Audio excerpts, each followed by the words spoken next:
After 1 e4, e5, 2 knight f3, d6, 3 d4, which is the best way to guard the king pawn? 3 knight c6 or 3 knight d7?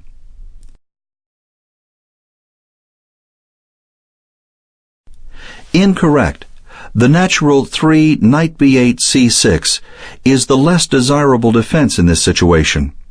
At c6, the knight is subject to an annoying pin by white's f1 bishop coming to b5, for bishop f1 b5. By pinning the knight, white essentially removes a protector from the defense of the king pawn, so that he suddenly threatens to win a pawn by capturing twice on e5, first with the d4 pawn, then with the f3 knight. Once the c6 knight is pinned, black is left with only a single defender, the d6 pawn. 2 beats 1, and white gains a pawn. Nor is this black's only problem. White doesn't have to pin the c6 knight to derive an advantage. Instead, he can exchange on e5, forcing open the d-file and trading queens favorably. After 4 d4 takes e5, d6 takes e5, or 4 knight c6 takes e5, 5 knight f3 takes e5, d6 takes e5, which comes fundamentally to the same thing, white captures the opponent's queen. 5 queen d1 takes d8 check, presenting black with a dilemma. He can preserve his right to castle by taking back with the c6 knight. 5 knight c6 takes d8, but this drops the king pawn to the knight. 6 knight f3 takes e5. Or he can keep his pawn. 5 king e8 takes d8, but this forfeits the castling privilege, with black's king vulnerably stuck in the middle. So we see that 3 knight b8 c6 is wrong for several reasons.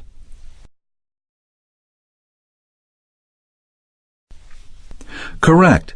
Developing the knight, 3 knight b8 d7, in front of the queen works out best in this variation of Philidor's defense.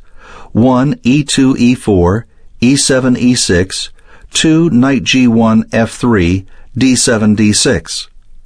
The point is that if white initiates an exchange of pawns on e5, black can take back with his d-pawn, avoiding the trade of queens. 4 d4 takes e5, d6 takes e5. This works because the knight on d7 shields the queen from capture. But with the queen knight on c6 instead of d7, the queen trade cannot be avoided, because white has the power to force open the d-file. 3 knight b8 c6, 4 d4 takes e5. And now white ensures a favorable queen trade by either 4 d6 takes e5, 5 queen d1 takes d8 check, or 4 knight c6 takes e5, 5 knight f3 takes e5, d6 takes e5, 6 queen d1 takes d8 check. Let's also examine the different effect of the light square bishop's pin, first when the knight is on c6, then when it instead occupies d7. When the knight is on c6, the move 4 bishop f1 b5 is strong. It securely pins the knight to the king, and the knight can't move. But with the knight on d7, the move 4 bishop f1 b5 is weak. It can be answered by the pin-breaking 4 c7 c6, forcing the bishop to move again and thereby gaining time. In summary, 3 knight b8 d7 is better than 3 knight b8 c6 for at least 2 reasons. First, it thwarts white's attempt to trade queens. Second, it enables black to cope with the pin of the f1 bishop if it comes to b5.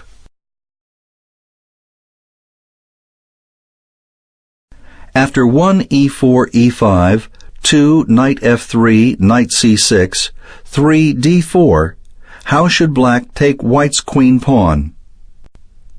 3 e takes d4, or 3 Knight c6 takes d4.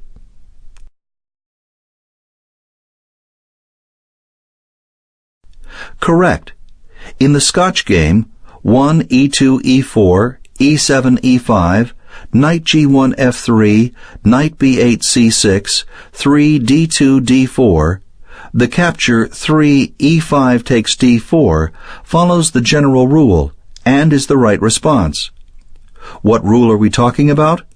The one that recommends starting a series of captures by taking the least valuable unit and finishing the series by taking with the unit of highest value. The logic is simple.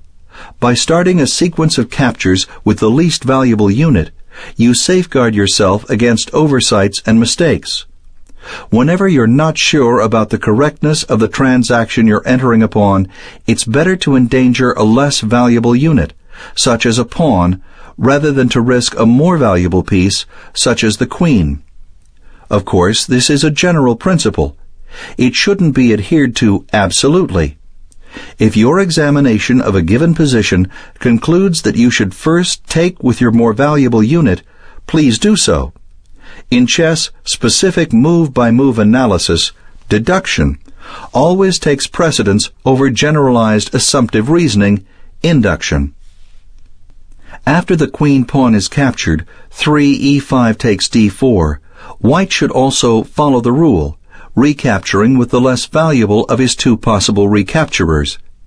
He should take with the knight, 4 knight f3 takes d4, saving the queen as backup, to answer 4 knight c6 takes d4 by 5 queen d1 takes d4.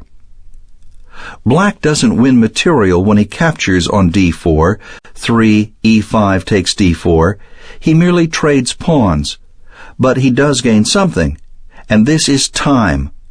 By taking on d4, black puts white in the position of having to expend a tempo in order to regain the captured pawn. After white uses a turn to take back, 4 knight f3 takes d4, the next free move is black's to do whatever he wants or deems logical. So, by trading pawns, black obtains freedom of choice for his next move. In other words, he gains the initiative.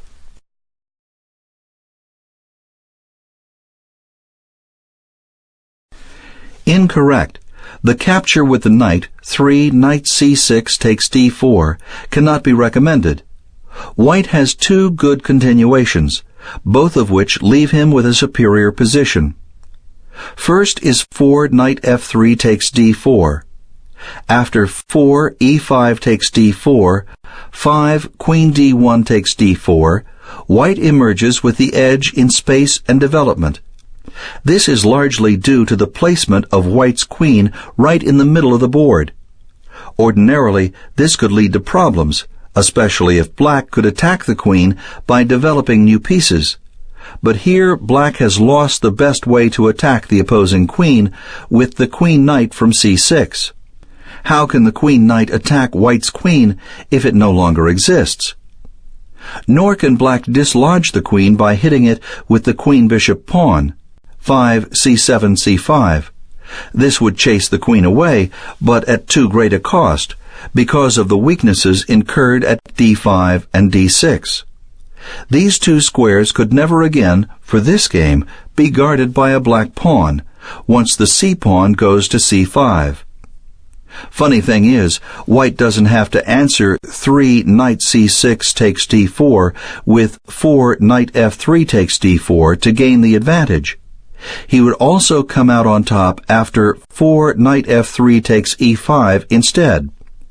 This capture regains the pawn and leaves the d4 knight unprotected. The knight would have to retreat. This is practically forced, for defending it leads to other troubles, and white thereby maintains a meaningful initiative.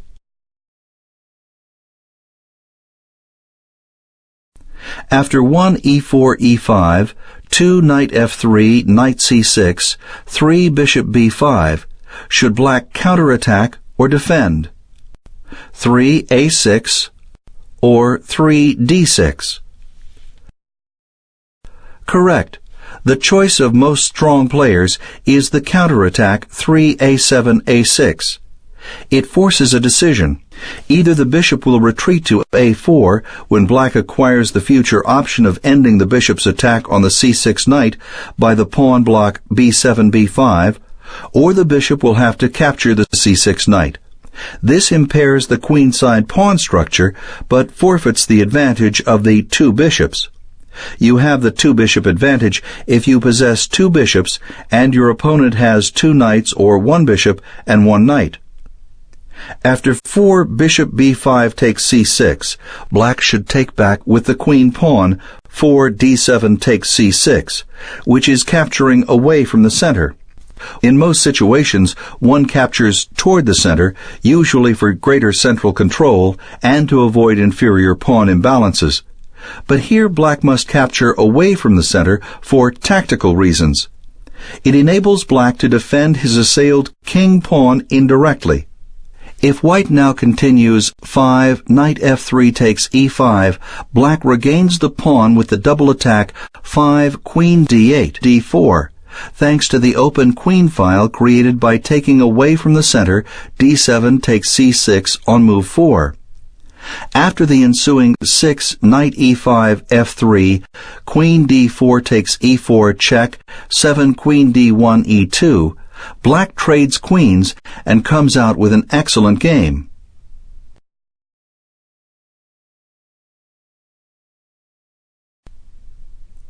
Incorrect. In playing 3 d7, d6, black protects something, the e5 pawn, which does not yet need protecting. The king pawn is already guarded, indirectly, as indicated by the answer in 143a. Meanwhile, the move of the queen pawn to d6, though playable, is quite passive. Black hems in his f8 bishop and self-pins his c6 knight. Because of black's compressed position, white will look to gain ground in the center by the subsequent pawn advance d2, d4. This will place additional pressure on black's beset e5 pawn. Considering black's rather cramped quarters, he may be constrained to make a concession, exchanging pawns, e5 takes d4, and surrendering the center to white's pieces. In order to hold everything together in such a constricted situation, one would have to be a defensive wizard. Of course, real defensive wizards understand the spirit of counterattack. Few of them would ever play a move like 3 d7 d6 in the Ruy Lopez, 1 e2 e4, e7 e5, 2 knight g1 f3, knight b8 c6, 3 bishop f1 b5.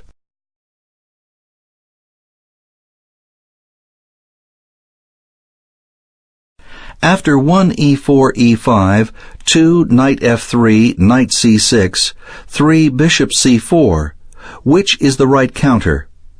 3 a6 or 3 knight f6? Incorrect. Don't play 3 a7 a6 here. The move looks weak, and it is. Had the f1 bishop gone to b5, as in the Ruy Lopez, then moving the pawn to a6 is in order. At least then, moving the queen-rook pawn to a6 would be putting the question to the bishop. This means that the a-pawn, more or less, would be asking the bishop to come to a decision. Is it going to retreat or take the knight? While 3 a7 a6 makes sense in the Ruy Lopez, 1 e2 e4, e7 e5, 2 knight g1 f3, knight b8 c6, 3 bishop f1 b5, it has no practical value in the Italian game. 1 e2 e4, e7 e5, 2 knight g1 f3, knight b8 c6, 3 bishop f1 c4, where moving the queen-rook pawn to a6 doesn't attack the light square bishop at all. In fact, it hands white a free move, which he can use to build his game by developing a new piece or by castling.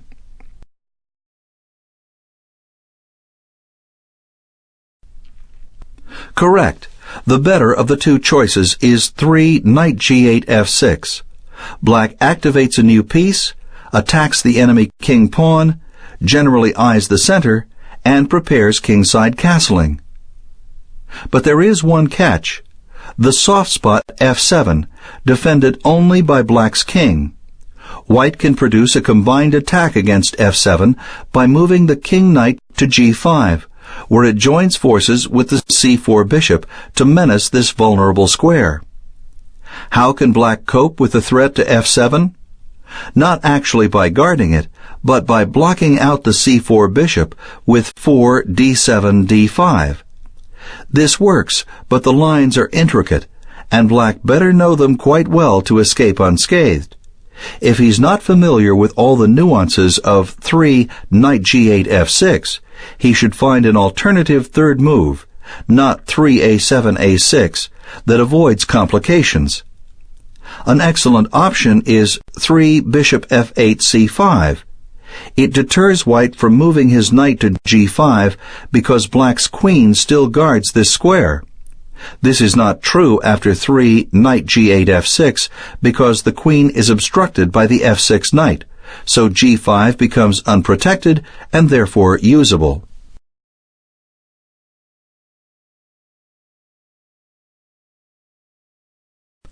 After 1 e4 e5, 2 knight f3 knight c6, 3 knight c3, which is the better of the two moves?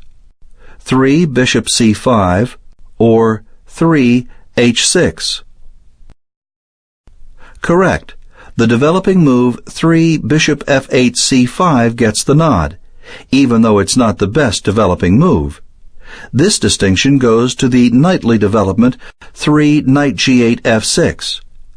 The problem with 3 bishop f8 c5 here is something called the fork trick, which white initiates by taking black's e5 pawn. 4 knight f3 takes e5. It works like this. After 3 bishop f8 c5, white temporarily sacrifices his king-knight. 4 knight f3 takes e5. If black takes back with the knight, 4 knight c6 takes e5. He could also give back the piece by 4 bishop c5 takes f2 check, trying to endanger white's king. He suddenly has two minor pieces in a forkable position, the bishop on c5 and the knight on e5. White can hit them both with the same pawn move. 5 d2 d4. This will regain the piece, leaving white with more space, better development, and a more aggressive position. Black can still defend himself, but he's lost ground by allowing the fork trick.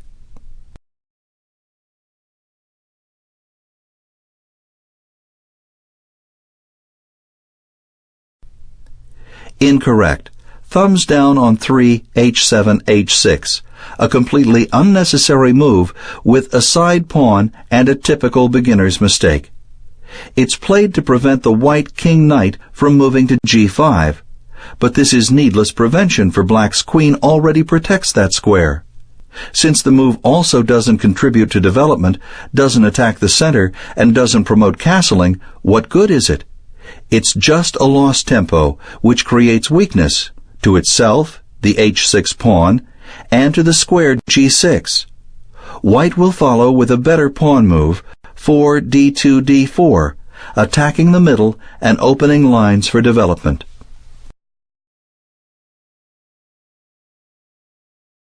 After 1 e4 e5, 2 f4 bishop c5, 3 knight f3, which is a better move?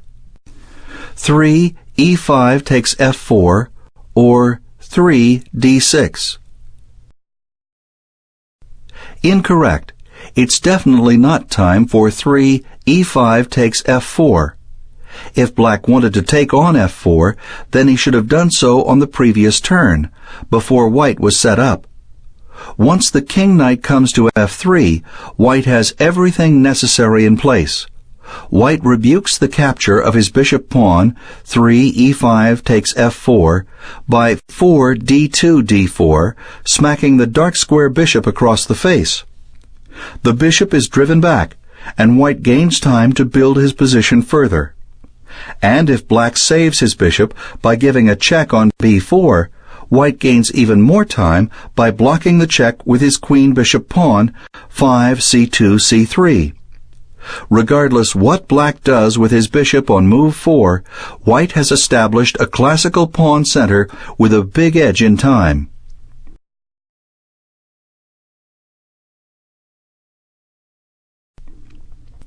Correct. The truer move is 3d7 d6, guarding the e5 pawn. At first glance it may seem that black is outgunned on e5, for white attacks this point with 2 units, the f4 pawn and the f3 knight, while black guards it with only one, the d6 pawn. But the e5 pawn has an indirect defender as well, the queen at d8. If the f3 knight ever leaves its post, black's queen checks on h4 and follows with an even more devastating check on e4. A particularly drastic scenario is 3d7 d6, 4 f4 takes e5, d6 takes e5, 5 knight f3 takes e5, queen d8 h4 check, 6 king e1 e2, queen h4 takes e4 checkmate. Thus we see that push 3d7 d6 does provide sufficient defense for the moment. White can follow by taking once on e5, 4 f4 takes e5, but not by taking twice, 5 knight f3 takes e5. The weakness of the e1 h4 diagonal holds him back. After 1 e4 e5, 2 knight c3, knight f6, 3 f4, what should black do with his d-pawn? 3 d5 or 3 d6? Correct. Aggression with the 2-square advance, 3 d7 d5, is the way to go. It does not provide direct protection to e5, but it counterattacks, which is the most active form of defense. It's also the best way to answer white's somewhat flankish attack, 3 f2 f4, by hitting back in the middle. Black meets white's attack on his e5 pawn by a counter-threat to white's e4 pawn. So if 4 f4 takes e5, black answers 4 knight f6 takes e4. This keeps the material and the position in balance.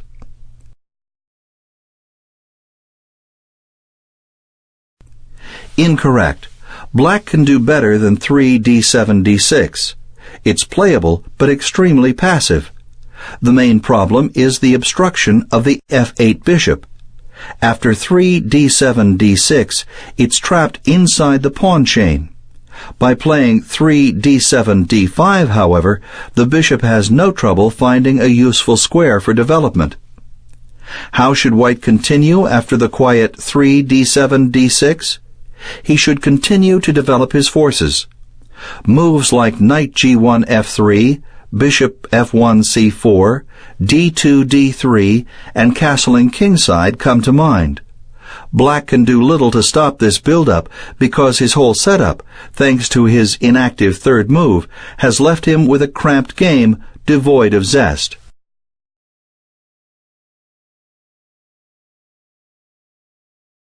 After 1 e4 e5, 2 bishop c4, knight f6, 3 knight c3, should black move the knight or the bishop? 3 knight takes e4 or 3 bishop e7? Correct. The votes are in, and the winner is the fork trick. 3 knight f6 takes e4. By temporarily sacrificing a knight, black knocks out white's center pawn. Then white has 2 ways to go. He could take back immediately, 4 knight c3 takes e4, which encounters the pawn fork 4 d7 d5.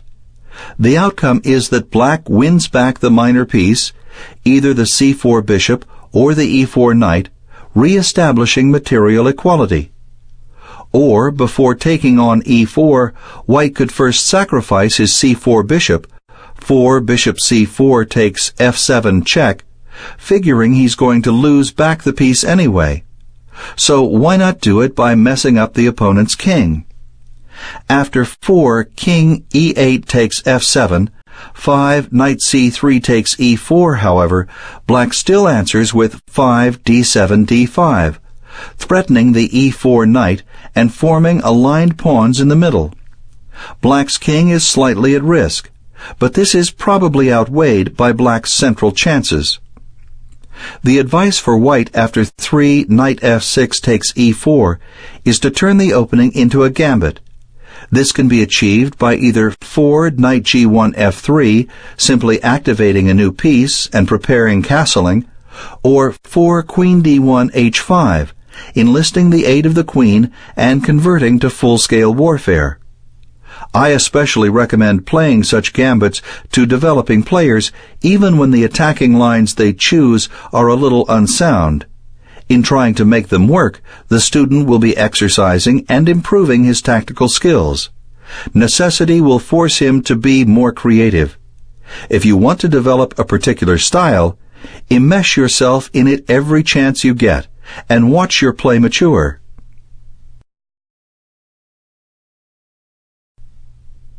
Incorrect. The development of the king-bishop, 3 bishop f8 e7, is too passive. It builds black's game, but rather inconsequentially. At e7, the bishop is confined to the role of spectator, serving to shield the uncastled king and to guard the square f6 against the c1 bishop's potential pin at g5. If black wants to develop the king-bishop on move 3, he has 2 better placements for it, on c5 or on b4. Both are far more active than 3 bishop f8 e7, which is likely to lead to the bishop's entombment inside the pawn chain after black plays the anticipated d7 d6. Whenever you can choose between aggressive development and steady but inactive development, go with the active and make things happen.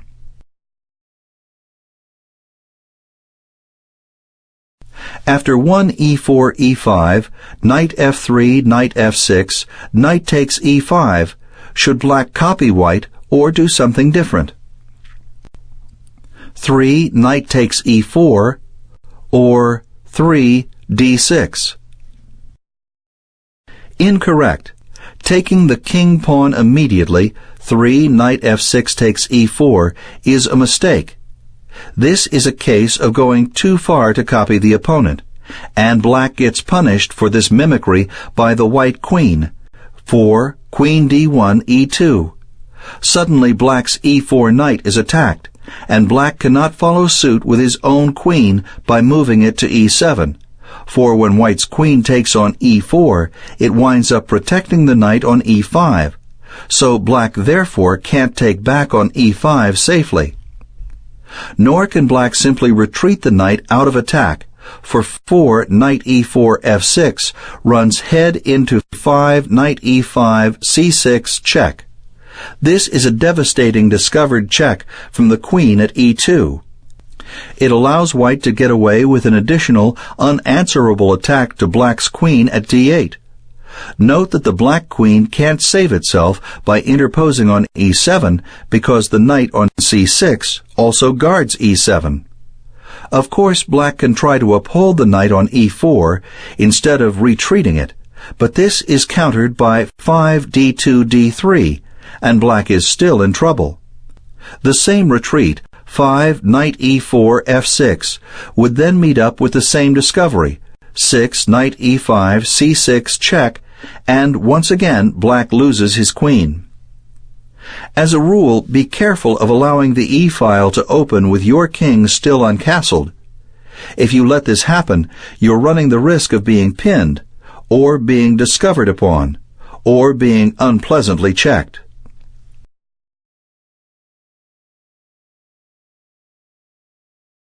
Correct. This is the right way, 3 d7 d6, to regain the pawn.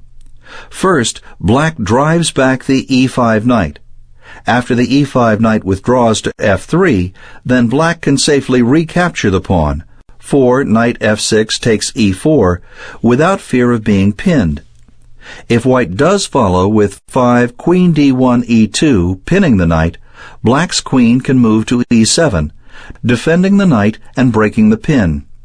Even if white then drives back the intruder with 6 d2 d3, the knight can retreat to f6 and the game is balanced.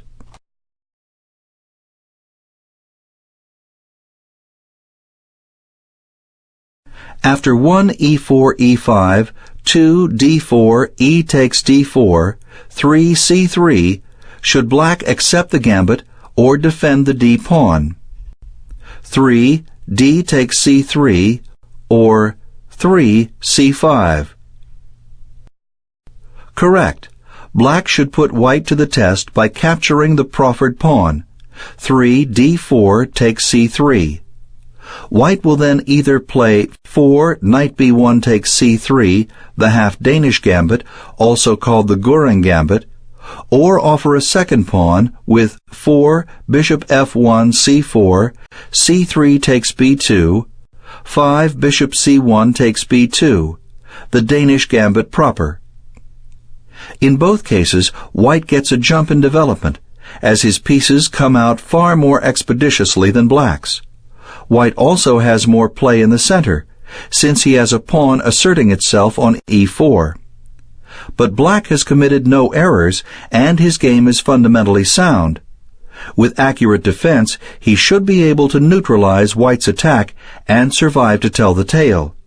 This doesn't mean that black is winning, though, for one false step, and the story comes to an unhappy end for black.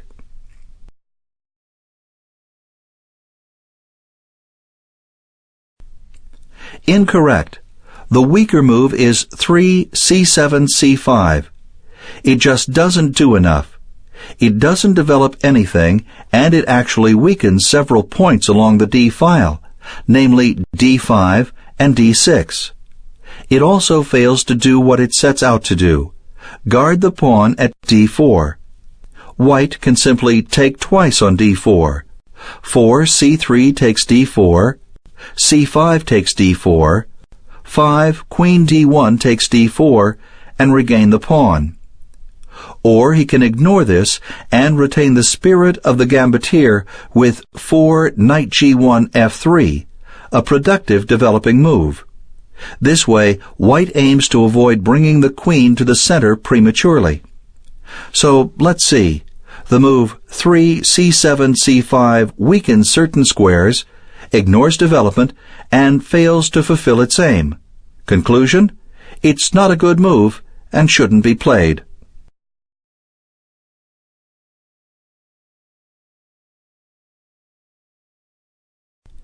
After 1 e4 c5, 2 knight f3 d6, 3 d4, should black capture the queen pawn or increase the pressure? 3 c takes d4, or 3 knight c6? Correct. The capture makes sense, for this is why black played the Sicilian defense, 1 e2 e4 c7 c5, in the first place, to be able to exchange queen-bishop pawn for queen-pawn once white expands with d2 d4. After the exchange, black winds up with 2 central pawns versus white's 1, which means that black ultimately has a good chance to dominate the middle, if he can cope with white's early initiative and attack. This he can do because the center pawns provide an excellent bulwark against white's assault. Theoretically, the exchange on d4 lays the groundwork for black's subsequent counterplay on the c-file. When it becomes feasible, black will eventually post a rook, probably the queen rook, at c8, where it exerts pressure straight into white's camp. With a rook positioned on c8, black is able to affect the key square c4. Since white often develops the king-bishop to c4, moving a rook to c8 may give black the opportunity for some sharp tactics against it. Moreover, black might also use c4 as a terrific overlook for a knight, or any black piece for that matter. The queen-knight typically gets there via 2 routes, going from c6 to e5 to c4, or from c6 to a5 and then c4.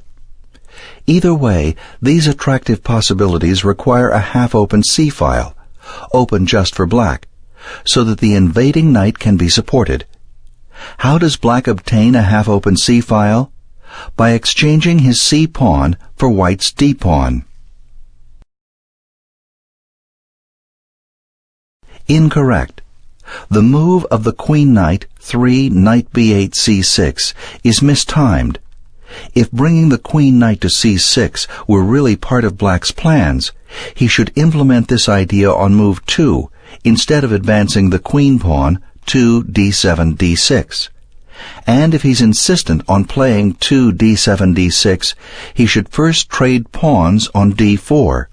3 c5 takes d4, 4 knight f3 takes d4, and only then develop the knight to c6. 4 knight b8 c6. At least this is level-headed. But once the white queen pawn has reached its central perch, d4, the move 3 knight b8 c6 backfires, for the d-pawn simply advances, 4 d4 d5. This pushes the black queen knight out of position, so that it no longer guards e5. Can black avoid this humiliation? Of course, by trading c-pawn for d-pawn on move 3. After 1 e4 c5, 2 knight f3, knight c6, 3 d4, how should black take white's pawn? 3 c takes d4, or 3 knight takes d4. Correct. Taking with the pawn 3 c5 takes d4 is best. It complies with the general capture rule, which advocates taking with your least valuable unit unless there is a definite reason for doing otherwise. For example, suppose you have a situation where taking with your queen gives mate.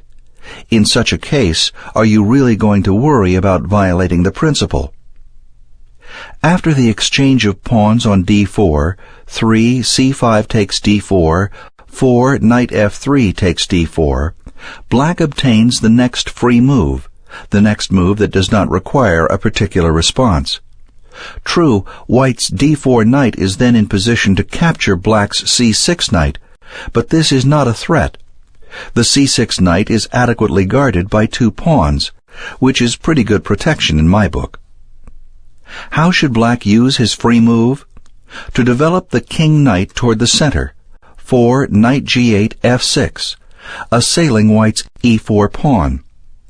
It is this pawn that becomes the chief focus for black's central counterplay, inasmuch as it is the only pawn actually occupying a central square. It's out there, so it's targetable. Incorrect. The inferior capture is to take with the knight, 3 knight c6 takes d4. After the series of exchanges is completed, 4 knight f3 takes d4, c5 takes d4, 5 queen d1 takes d4, white's queen is dominant in the center. Ordinarily, placing the queen on a middle square early on is a no-no, because typically a centrally placed queen is easy to attack. But the optimal method to hit the queen is with black's queen-knight from c6. It's going to be hard to move the knight to c6 now that it no longer exists, which is just another reason to question black's third move, 3 knight c6 takes d4. Since it's likely that white's queen can therefore remain in the center, radiating power in all directions, and since black's queen has no way to assume a comparable position, white must possess a distinct advantage, beyond that of having had the first move.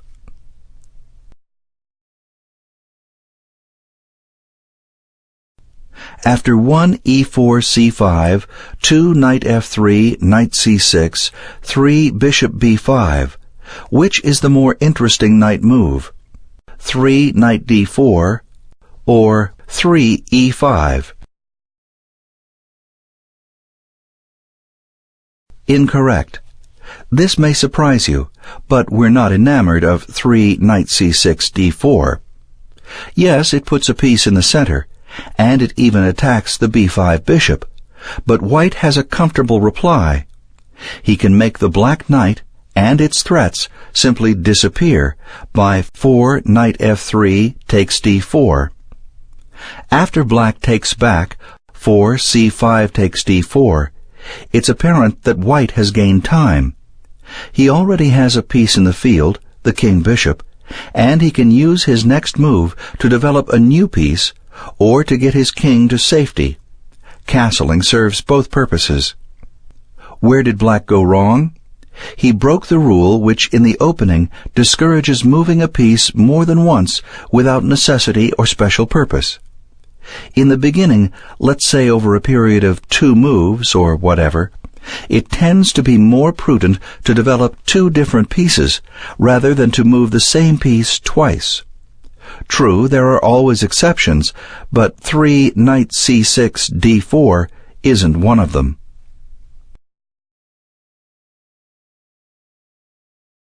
Correct. Neither knight move is good, but of the 2, we prefer 3 knight c6 a5, which we're going to say is more interesting. Funny thing is, it violates 2 basic opening principles. Supposedly, you should avoid moving the same piece twice, unless you have a special reason, and you shouldn't place a knight on the edge of the board unless the situation requires it. It turns out that 3 knight a5, though not a terrific move, does have hidden virtues, albeit mainly psychological ones. The move looks so bad that it would be natural for white to conclude that black is a poor player.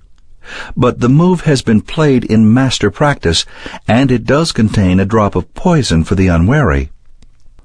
One unsuspecting, overconfident player got a comeuppance after castling, 4 kingside castle. Black followed by an attack on the bishop, 4 a7 a6, which led to the careless retreat 5 bishop b5 a4, an egregious mistake. So black hit the bishop another time, 5 b7 b5, and after the beleaguered piece withdrew again, 6 bishop a4 b3, the c-pawn ensnarled it for good, 6 c5 c4. But let's get this clear. In preferring choice B, we're not really advocating 3 knight c6 a5. Rather, we're merely using the move as an illustration to show that even the feeblest-looking concepts can have a positive side. Moreover, even when a particular move doesn't have much going for it, a player might essay it anyway just to navigate the game into uncharted waters. By doing this, he hopes to put his opponent in a position where he actually has to play chess, instead of being able to rely on the published analysis of others. World champion Emanuel Lasker, 1868 to 1941, who reigned at the top of the chess pantheon for 27 years, 1894 to 1921, often employed this strategy against book-smart upstarts, and it usually worked. It's one thing to play by rote, and quite another to have to think for yourself. Of course, the game has gotten tougher and more rigorous since Lasker's time, and it's become more difficult to be a serious competitor without preparing your opening moves and defenses. But this experimental approach is still an excellent way for a developing player to learn faster and to acquire greater understanding. Generally, you don't really begin to comprehend why something is wrong before you've experienced the problem firsthand, probably losing several games in the process. Losing isn't fun, but winning is, especially when you succeed by doing it your way. This is how many of us learn best, by taking repeated chances, trying this and that, and gradually improving our efforts until we make them work, until we prove them to be true. If this isn't the right way for students to go, what is?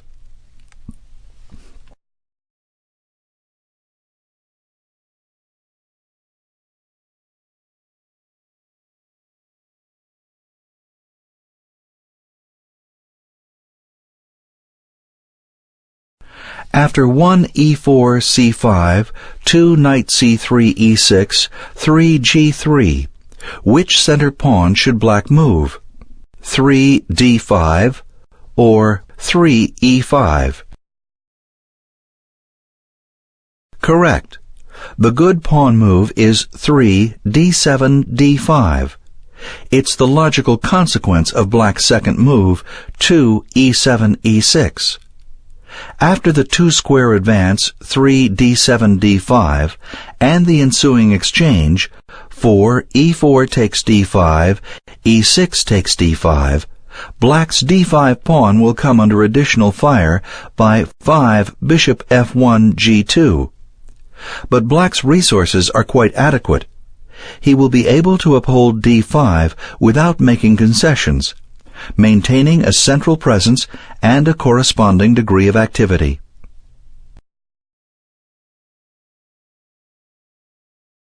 Incorrect. This 3 e6 e5 is the bad pawn move, if for no other reason the advance seems wrong in that it moves the king pawn for the second time in a row, wasting a tempo. If black wanted the e-pawn on e5, he should have placed it there in a single play, using its two-square option on move 2. But the idea would have been deleterious on move 2, as it is on move 3, and at least for a common reason. Both advances, 2 e7 e6 and 3 e6 e5, weaken d5, as well as d6 and f5, but less consequentially. Once black places his king pawn on e5, he can never again guard d5 with a pawn, which invites white's pieces to occupy this central post, d5, as a strong point.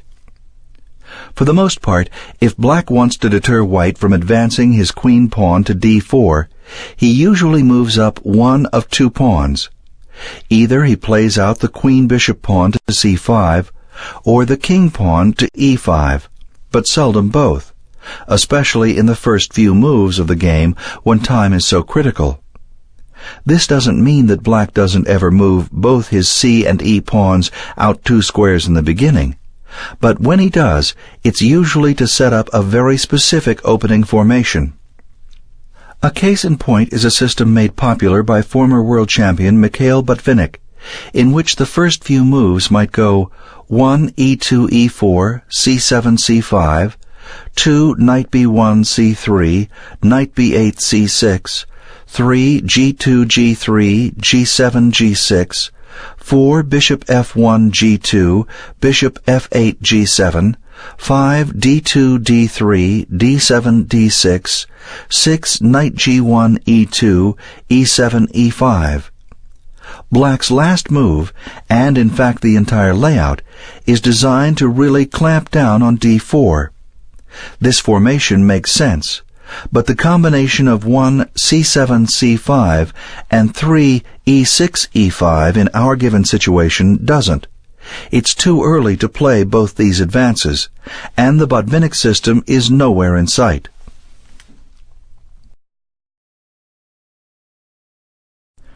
After 1 e4 c5, 2 d4 c takes d4, 3 knight f3, how should black defend his d4 pawn? 3 e5 or 3 knight c6?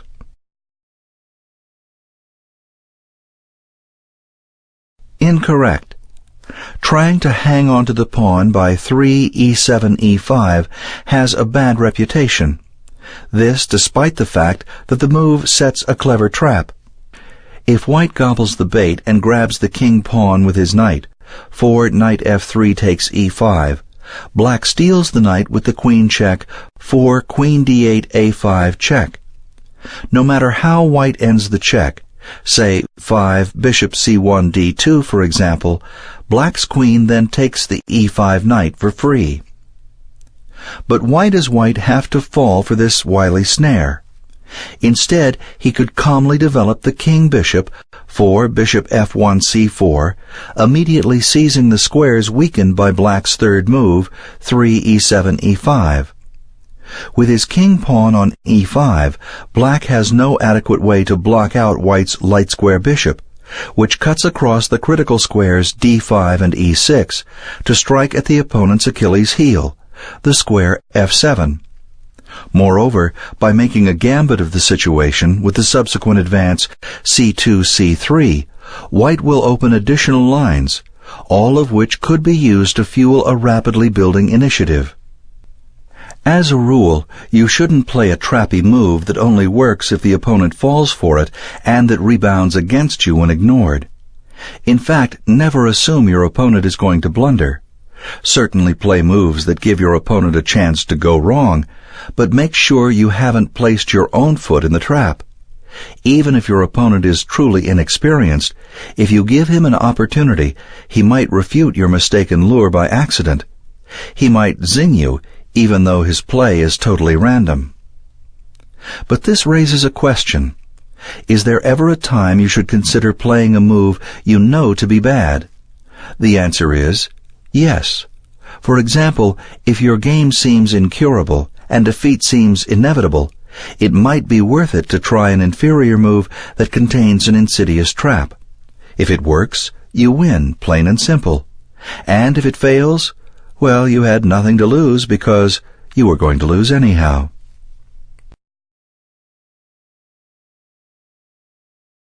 Correct. The safe and sound move is 3 knight b8 c6.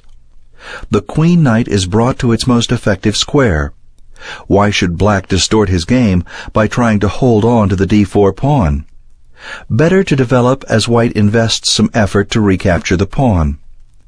In fact, there's a chance for white to stumble after 3 knight b8 c6. If white mechanically follows with the development of the light square bishop to queen knight 5, 4 bishop f1 b5, black pilfers a piece with the forking check, 4 queen d8 a5 check. White drops the piece because the black pawn at d4 guards c3, which prevents the queen knight from safely blocking the check in a way that also defends the b5 bishop. But white doesn't have to blunder with 4 bishop f1 b5. After the more logical 4 knight f3 takes d4, the players have reached a standard position in the Sicilian defense. 1 e2 e4 c7 c5 through a slightly unusual sequence of moves. It's the same position that would be achieved after the more typical order 1 e2 e4 c7 c5 2 knight g1 f3 knight b8 c6 3 d2 d4 c5 takes d4 4 knight f3 takes d4. Regardless how the position is arrived at, whether directly or through transposition, black is fine.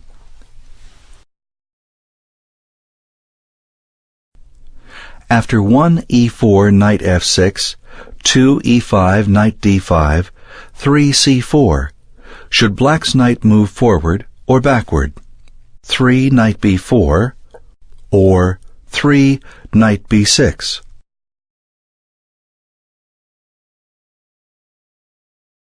Incorrect. Entering white's half of the board, 3 knight d5 b4, is just too provocative.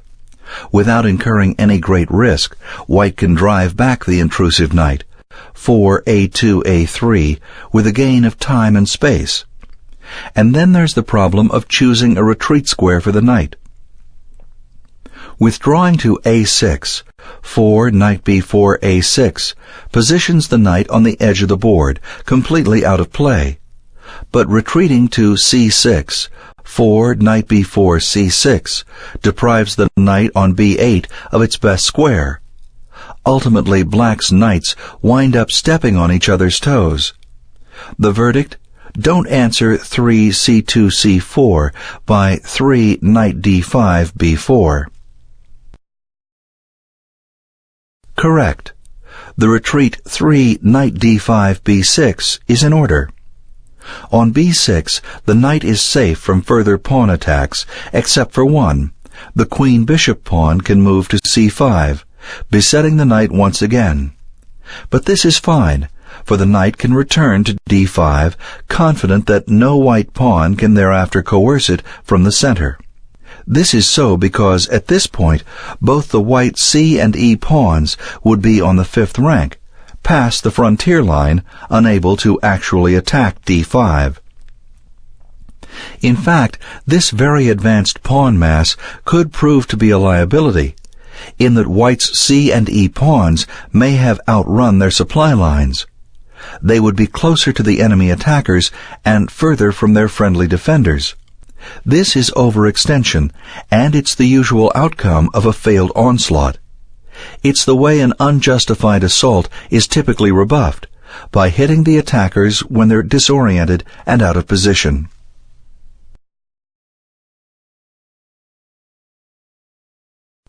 After 1 e4 e6, 2 d4 d5, 3 e takes d5, how should black recapture on d5? 3 queen takes d5, or 3 e takes d5.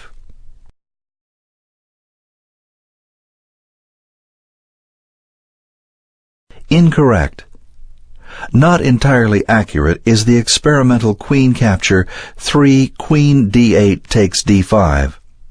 Black's point is that the queen cannot easily be chased by the queen knight, 4 knight b1 c3, because of the pinning move 4 bishop f8 b4. So far, so good. But white will follow with 3 perfectly attractive developing moves. 5 knight g1 f3, 6 bishop f1 d3, and 7 kingside castle. After which the c3 knight will no longer be pinned, and the black queen thereby will be subject to seizure once again. Either the queen must then move from d5, wasting a tempo, or black will have to cede the dark square bishop for white's c3 knight, 7 bishop b4 takes c3. This results in white obtaining the advantage of the 2 bishops. White will possess 2 bishops, black only 1. A byproduct of this exchange is that after white takes back, 8 b2 takes c3, the square d4 will have additional support. One curious side note is how white would deal with the pin on his c3 knight after 4 bishop f8 b4. Most players would be tempted to break the pin immediately by 5 bishop c1 d2. This would also avoid the doubling of pawns that would ensue from taking back on c3 with the b2 pawn. b2 takes c3, in case black's b4 bishop captures the c3 knight. Bishop b4 takes c3. But in many similar situations, the doubling of white's c pawns is not terribly consequential. This still leaves open the question of determining the best way to cope with the pin on c3. Rather than defensively developing the queen bishop to d2, it turns out that it's often more prudent to ignore the pin in favor of castling as soon as possible. Once castling is effectuated, the pin ceases to exist anyway. Meanwhile, you've built your position without having made concessions, such as meekly posting the queen bishop at queen 2, d2 for white when dealing with a threat to c3, d7 for black when dealing with a threat to c6. And this is what white does in our analysis.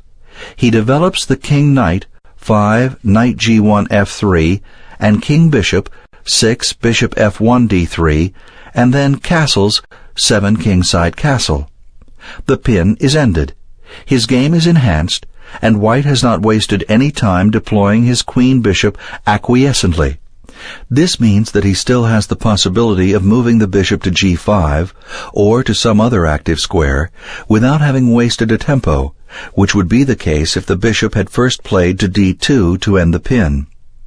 The point of all this? If you don't have to do something, don't do it. Do something else. Save time. Worry less. Live longer.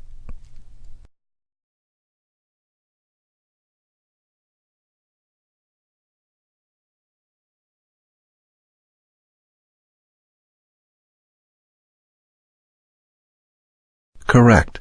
The sturdy pawn recapture 3 e6 takes d5 is the proper way to go. At d5, the black pawn braces the center, holding the white d4 pawn in check. This central symmetry means that white cannot claim an advantage in the middle. Center space is then dead even. Another plus for the black side is the release of the c8 bishop from captivity. When the pawn was on e6, before the take-back 3 e6 takes d5, the queen-bishop's line of movement was obstructed. After the capture on d5, however, the queen-bishop suddenly has several new developmental squares to choose from: e6, f5, and g4. Moreover, the exchange 3 e6 takes d5 also opens the e-file for a black rook, so that white cannot freely use this line for his own rooks. If he attempted to use the king file at some future time by a subsequent rook f1 e1 after white castles kingside or queenside, he would encounter real opposition from a resistant black rook. By rook f8 e8 after black castles kingside or queenside.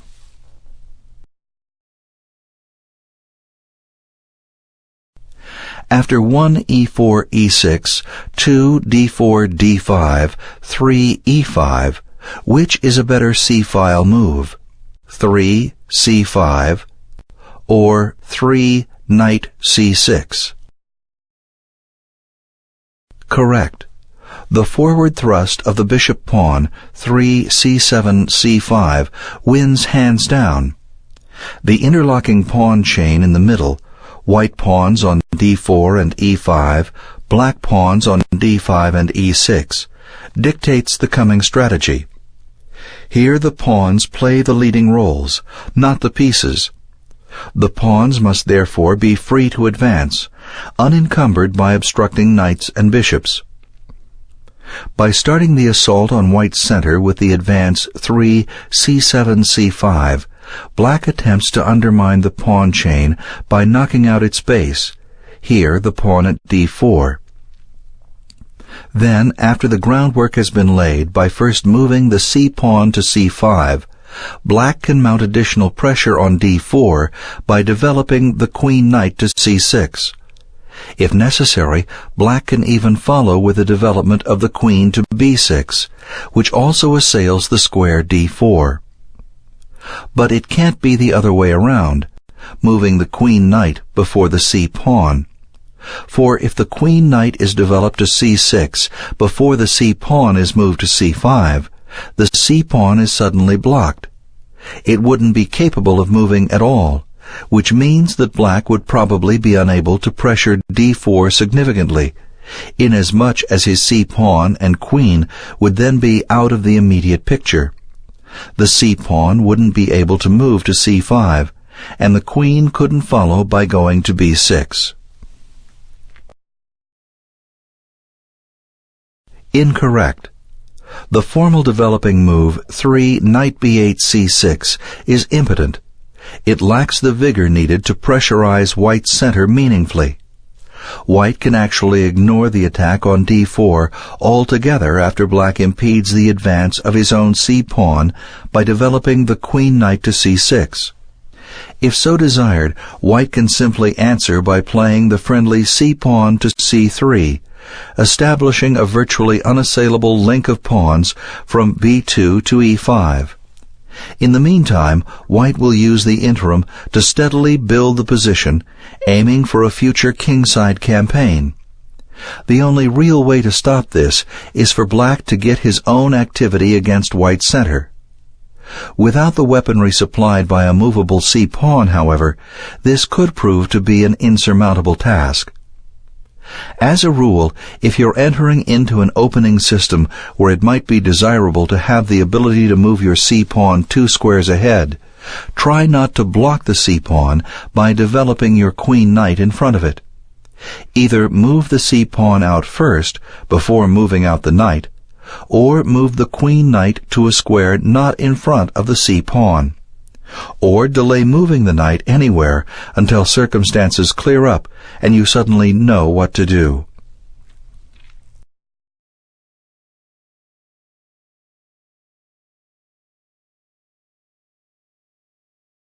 After 1 e4 e6, 2 d4 d5, 3 knight d2, which is the better minor piece move? 3 bishop b4 or 3 knight f6? Incorrect. The pinning idea 3 bishop f8 b4 does not work here. It fails for the very reason that white has developed his queen-knight to d2 instead of c3. To keep c3 clear for the c-pawn in case black were to erroneously move the king-bishop to b4. After 3 bishop f8 b4, white advances the queen-bishop-pawn one square, 4 c2 c3, and black would have to expend a tempo moving the bishop to safety.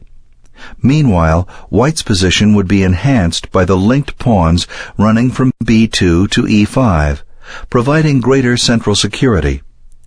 In particular, the square d4 would be a lot safer, so that white could pursue his own aggressive plans on the king side without being tied down to upholding the queen pawn with units, such as the queen, that could be used elsewhere.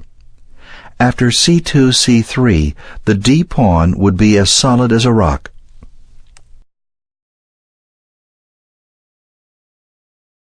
Correct. Developing the king-knight 3 knight g8 f6, continuing the pressure on e4, is a truer path to take. The immediate threat is to win the e4 pawn outright, for black has a 2-to-1 superiority on this square, d-pawn and king-knight against queen-knight. Black's idea is designed to force white into clarifying the central situation. Is he going to safeguard e4 by advancing the e-pawn, or is he going to avoid loss of material by exchanging pawns on d5? If you get equal value, you haven't lost anything. White's most aggressive response is to push the king-pawn 4 e4 e5, which attacks the f6 knight. Black doesn't mind this so much because it ends the central tension, which reduces the number of options that he otherwise would have to keep open. We don't mind a storm if it can be weathered, with clear skies to follow. After 4 e4 e5, black will probably draw the knight back to queen 2, 4 knight f6 d7. His idea is then to follow with the advance of the queen-bishop pawn to c5, 5 c7 c5, and the development of the queen-knight to c6, 6 knight b8 c6. This is comparable to other lines in the French defense.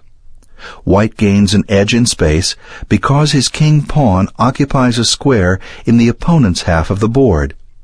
But black gets the ability to attack white's center because it's so close to black's armed units.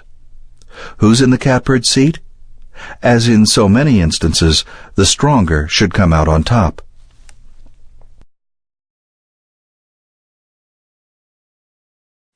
After 1 e4 e6, 2 d4 d5, 3 knight c3, which is the better minor piece move? 3 bishop b4 or 3 knight e7?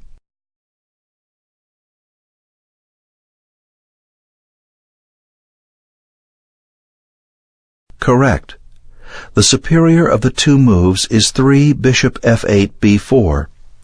Black thereby develops the king-bishop before the king-knight, but this makes sense because the king-knight doesn't as yet have a great place to go. Move it to e7 on move 3 and you impede the king-bishop at f8. Place it on h6 and you put it in line to be captured by the c1 bishop. So why not delay development until the king-bishop has been stationed? Thereafter, the king-knight can be moved to e7 without liability. As for the full merit of 3 bishop f8 b4, we can add that the move places a pin on the c3 knight. By rendering the steed immobile, black threatens to capture white's king-pawn. 4 d5 takes e4. A typical way to answer this threat is for white to advance the king-pawn 4 e4 e5, ending the tension and constricting black's central formation, so that the c8 bishop's mobility is reduced. As a counter to this, black may strike back with the undermining thrust 4 c7 c5, with the ensuing play mixing strategy and tactics globally across the board. Wait a nanosecond. Doesn't the move 3 bishop f8 b4 violate the principle that advocates developing knights before bishops? Yes, it does. But then, this is a fairly limited principle, with numerous exceptions. If you want to play good chess, ignore the principle and do what you think is right. If you want to demonstrate your ability to rotely remember platitudes, start with this one about knights before bishops, and see if it helps you win real chess games. I tend to think it won't.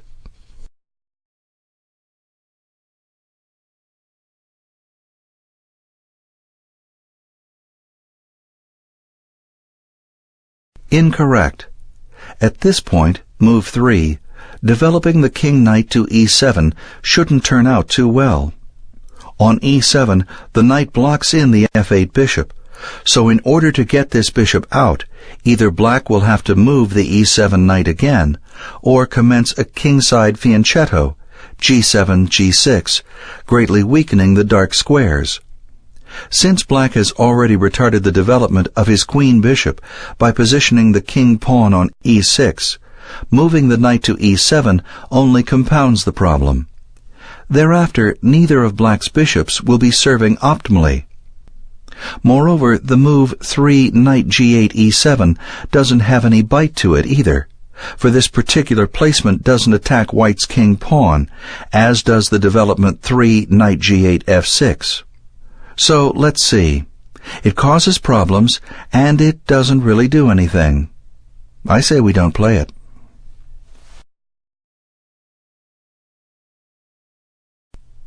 After 1 e4 c6, 2 d4 d5, 3 knight c3, should black take a pawn or develop a piece?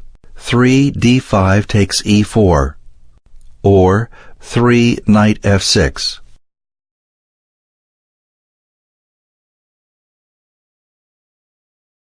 Correct. Black aims to remove the e4 pawn from the board in the Caro-Kann defense. 1 e2 e4, c7 c6. So long as it remains in place, black is stuck for a good developing scheme. After the capture 3 d5 takes e4, the pawn is replaced by white's queen-knight, 4 knight c3 takes e4. But the e4 knight in turn is subject to harassment. Black can develop either a bishop, 4 bishop c8 f5, or a knight, 4 knight g8 f6, both of which storm white's centralized minor piece on e4. Or black can prepare an attack on e4 by first moving the queen-knight to d7, 4 knight b8 d7. On the next move, he could challenge e4 by mobilizing the king-knight, 5 knight g8 f6. Whichever of these plans is selected, black should do just fine.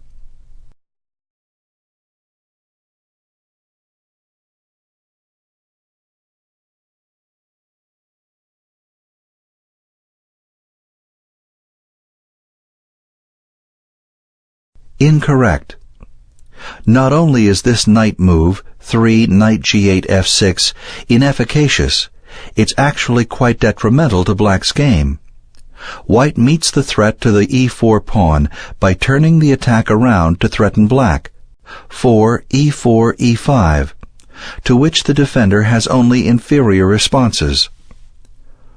On 3 knight g8 f6, 4 e4 e5, knight f6 e4, white sidesteps the exchange on e4 with 5 knight c3 e2, which menaces 6 f2 f3, trapping the overextended e4 knight. After 4 e4 e5, of course the troubled f6 knight could also retreat to the back rank 4 knight f6 g8, but this would connote a loss of time and prestige. Finally, black could withdraw the f6 knight to d7, but after 4 knight f6 d7, 5 e5 e6, black must be very careful. If he then takes the invasive king pawn, 5 f7 takes e6, white threatens mate by developing the king-bishop, 6 bishop f1 d3, and black has to make sure to ward off white's looming queen check at h5. Black's position still has defensive spunk, but the attacker's moves are easier to find.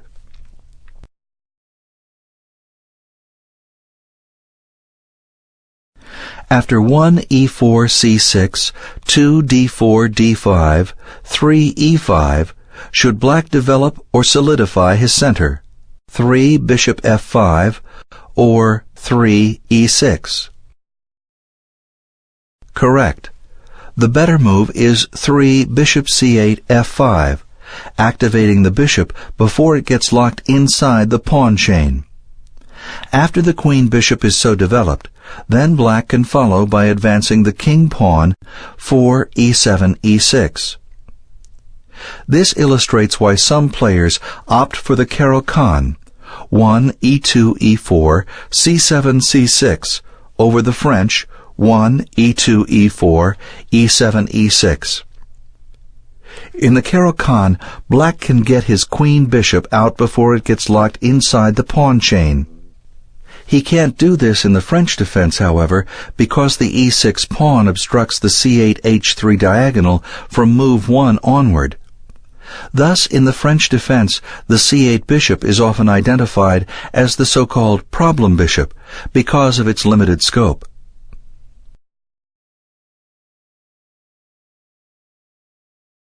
Incorrect.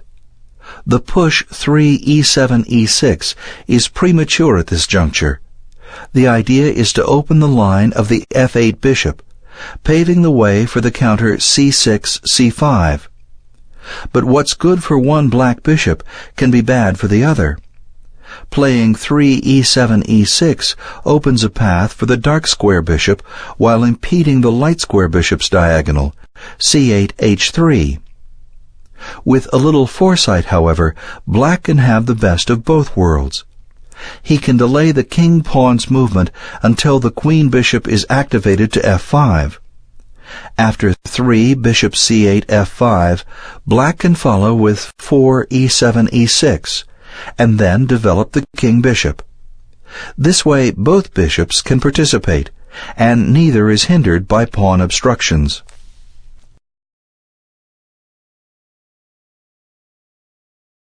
After 1 e4 d6, 2 d4 knight f6, 3 knight c3, should black take a stand in the center or prepare further development? 3 e5 or 3 g6?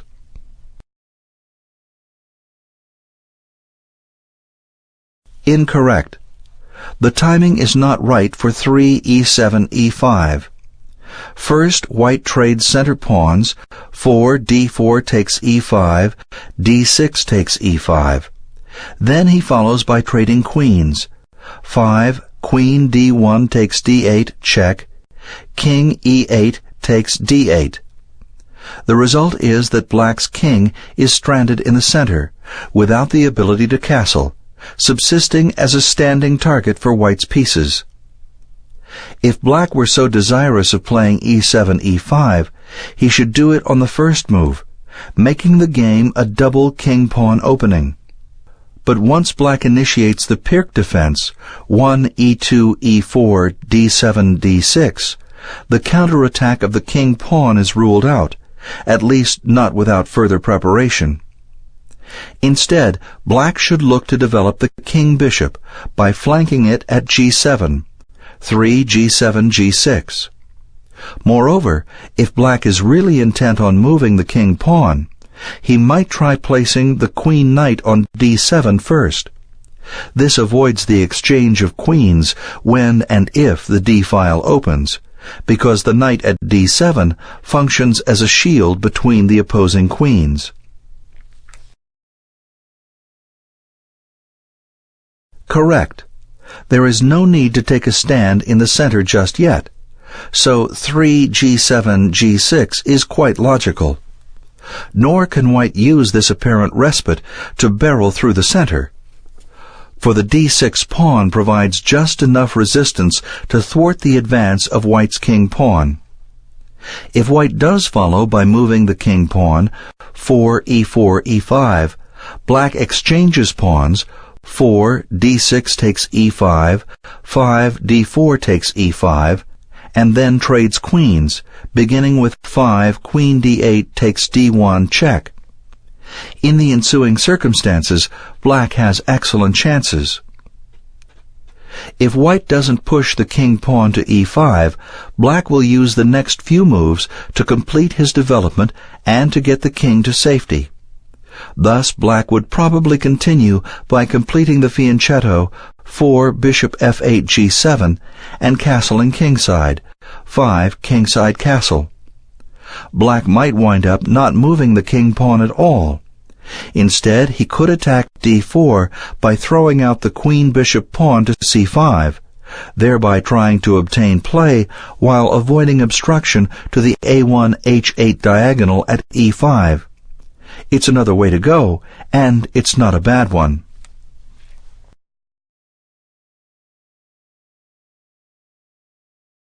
After 1 e4 d5, 2 e takes d5, queen takes d5, 3 knight c3.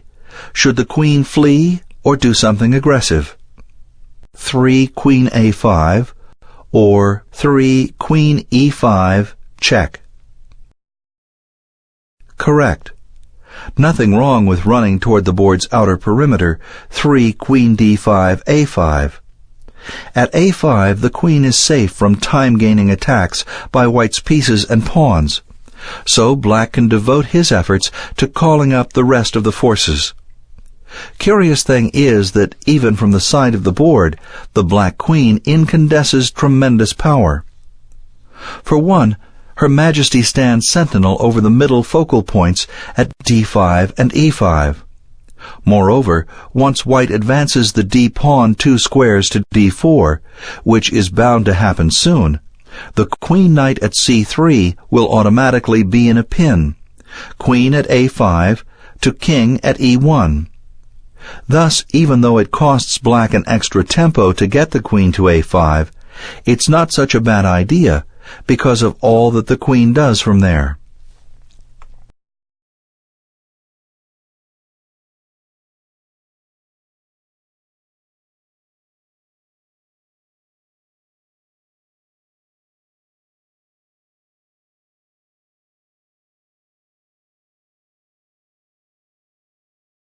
Incorrect.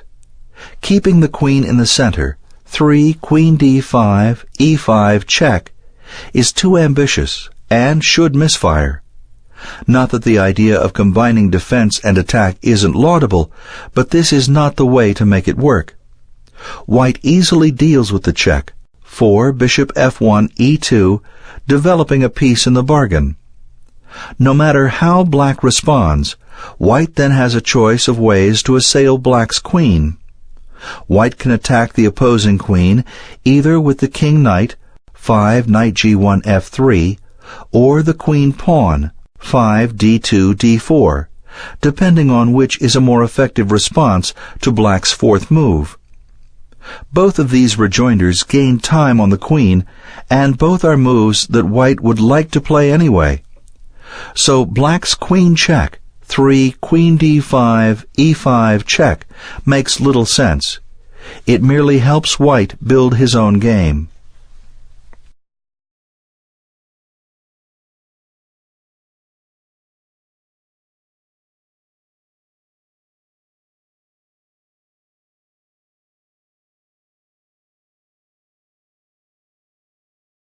After 1 e4 d5, 2 e takes d5, knight f6, 3 c4, which is the more traditional way to offer a gambit, 3 e6 or 3 c6?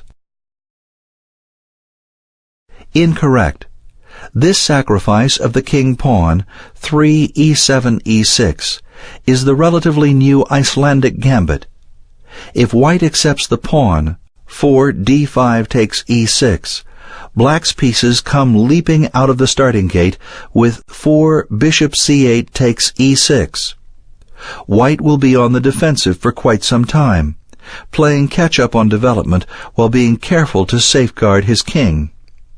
It could be that white is better off declining black's kind offer of a pawn altogether. Should a developing player risk sacrificing a pawn in this fashion? Absolutely. Taking chances, placing yourself in difficult situations where you have to create possibilities in which you need to make things happen in order to survive, is one of the best ways to expedite your growth as a chess player. Moreover, I'd be willing to wager that the carryover value to coping with everyday experience is not irrelevant.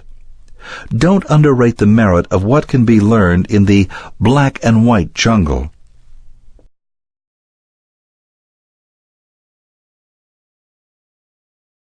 Correct. There may not be a best way to offer a gambit here, but 3 c7 c6 is the more typical method. If white accepts the challenge, 4 d5 takes c6, black brings out the queen knight, 4 knight b8 takes c6, and zeroes in on d4.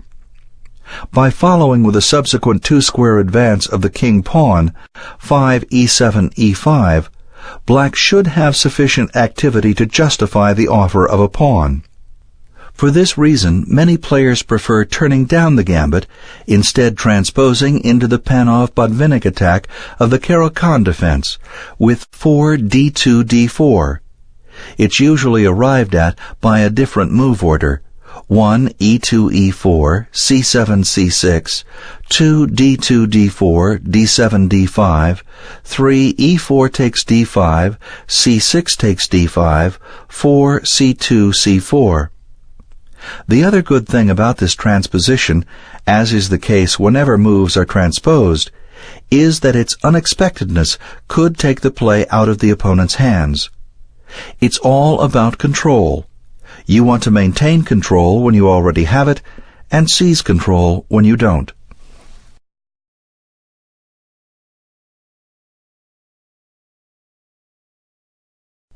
After 1 d4 d5, 2 c4 e6, 3 knight c3, which is the better knight move? 3 knight f6, or 3 knight c6?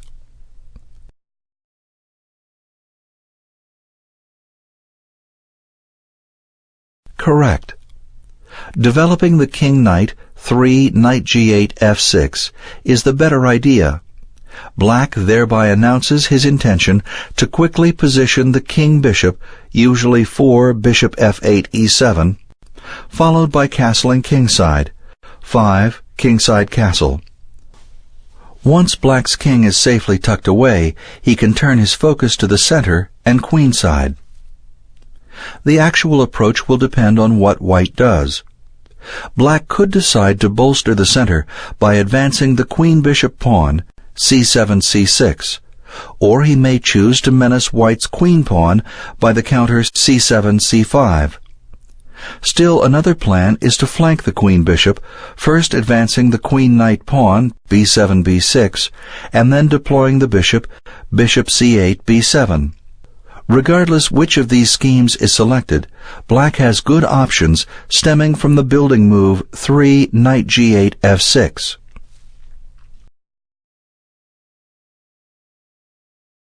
Incorrect. Do not play 3 knight b8 c6 in this position. It leads to a lifeless game for black, who lacks the firepower to break out in the center. This is because to obtain any real play, black must have the opportunity to move up the c-pawn to c5. But after 3 knight b8 c6, the c-pawn's movement is held back by the queen-knight. Innocent bystanders include the queen-rook at a8 and the queen-bishop at c8, both of which must also suffer because of black's deficiency in queenside space, arising from the blocked c-pawn. Finally, even black's queen has reduced promise, for the obstruction of the c-pawn keeps the a5 d8 diagonal closed and therefore unusable. In queen-pawn openings in particular, as a rule, though not an untransgressible one, Try not to develop the queen-knight in front of the c-pawn, hindering its movement.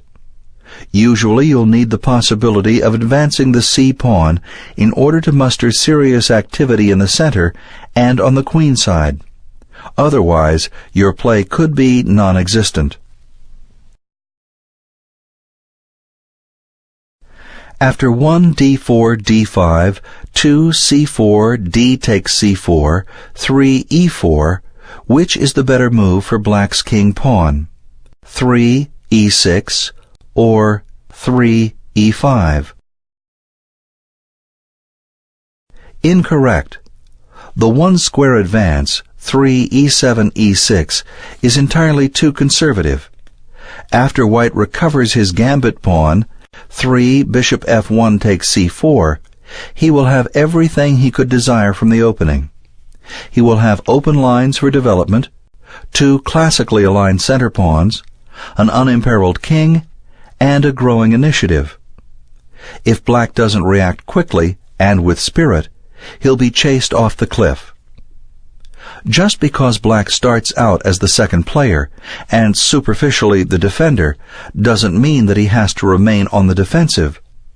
Black can take a more active stance, boldly fighting back to get a share of the center with the sharp rejoinder 3 e7 e5, a two-square advance of the king-pawn.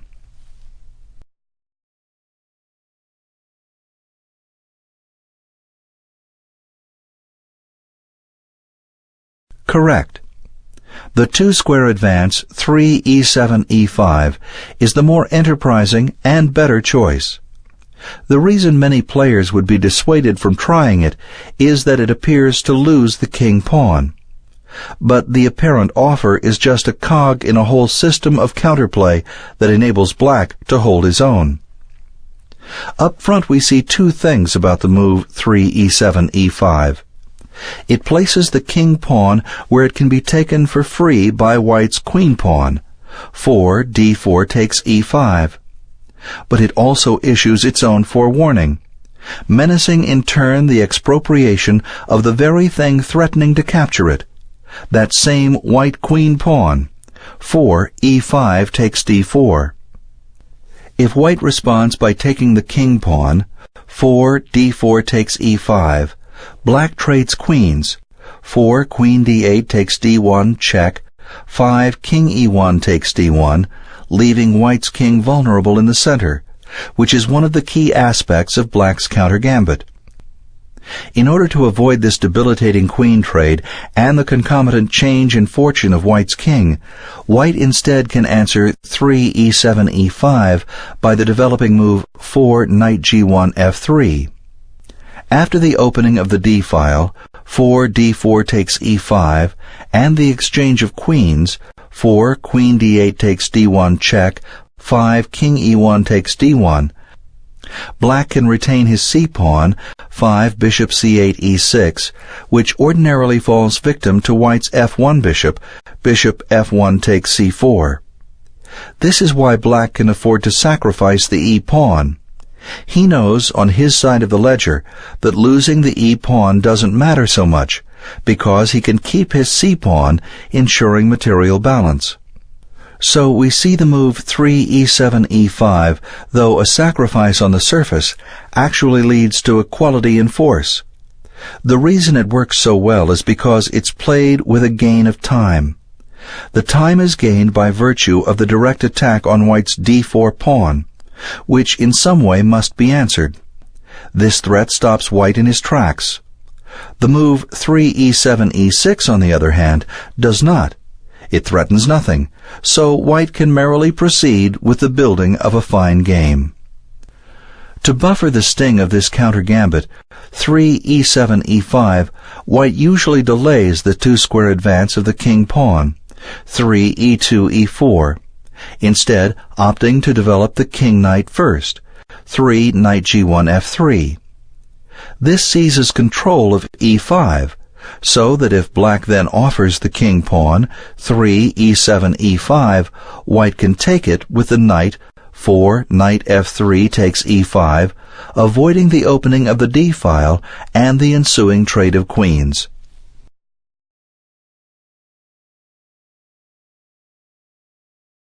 After 1 d4 d5, 2 c4, d takes c4, 3 knight f3, which is the better minor piece development? 3 bishop e6 or 3 knight f6? Incorrect. Don't try to hold the gambit pawn with 3 bishop c8 e6. It won't work anyway, and the bishop sitting on e6 only compromises black's game. Consider the role of the respective king pawns. Black's king pawn at e7 is completely immobilized, blocked in place by the e6 bishop. White's e2 pawn, on the other hand, is free to advance. The ideal place for it is e4. After advancing the king pawn 2 squares ahead, 4 e2 e4, White has commanding central possibilities, with a threat to push on the bishop, d4 d5. Once the bishop is driven away, White's f1 bishop should be able to take the black pawn on c4, re-establishing material equality. As a rule, try not to block your center pawns by developing your own pieces in front of them. In many instances, you'll wind up moving the same pieces again, wasting time in the process. And even if this doesn't become necessary, there's a good chance your pieces and pawns will get in each other's way, making development and maneuvering difficult just the same. Correct. Black should ignore the c4 pawn and develop naturally with 3 knight g8 f6. The merit of the knight move is that it prevents White from advancing the king pawn 2 squares, 4 e2 e4. This means that to let out the f1 bishop and to attack c4, White will probably content himself with a 1 square movement of the king pawn, 4 e2 e3. But while this is going on, Black can pursue his own plans, moving the king pawn to king 3, 4 e7 e6, to prepare the combative thrust 5 c7 c5. This sudden pressure on White's d4 acts as a counterweight against his attack, ensuring that White's opening initiative does not get out of hand.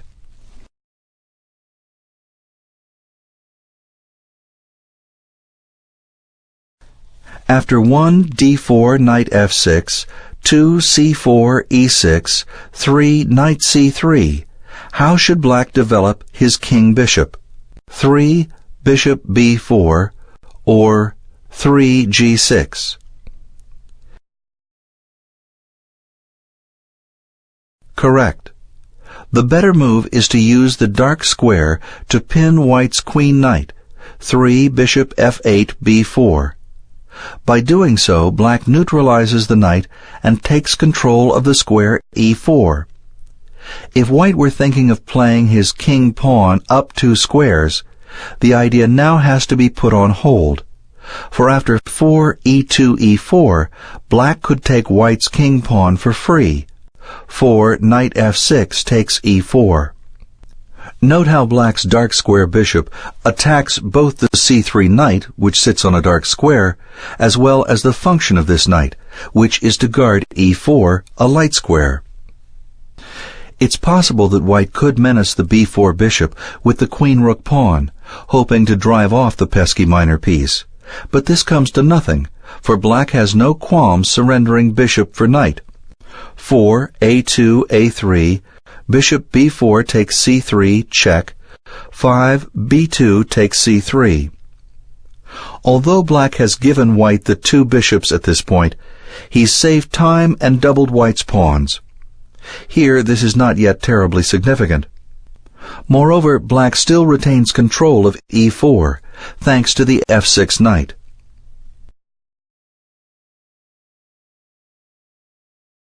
Incorrect. Black loses time and weakens his position if he plays 3 g7 g6. This is because, by moving the king-knight pawn, he actually takes 2 moves to develop the king-bishop, when it could be done in 1. Just move it along the a3 f8 diagonal and forget about moving up the king-knight pawn. Another problem is that by pushing the g-pawn, black weakens f6 unnecessarily. Generally, it's a bad idea to advance both the e and g pawns to develop the king-bishop. Select one of the ways and go with it. Either black should move the e-pawn and develop the king-bishop along the a3-f8 diagonal, or move the g-pawn and flank the king-bishop at g7. One last nail in the coffin. By moving 3 g7 g6, black does nothing to contest the square e4. Without opposition on this point, white will soon expand in the center and gain a huge spatial edge.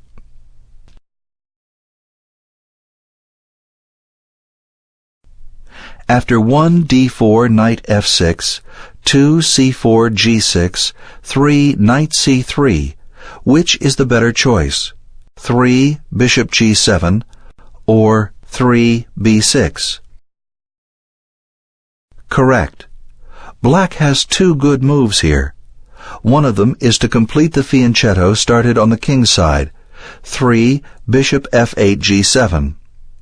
The other is to play 3 d7 d5, entering upon a branch of the king's Indian known as the Gruenfeld defense. Nothing other than these two moves makes much sense in this situation. For the most part, if you start a fianchetto, don't go off on a tangent and fail to consummate the fianchetto. Otherwise, you'll be stuck with the weaknesses engendered by the corresponding knight-pawn's advance without the remedy of a bishop in place to offset those weaknesses.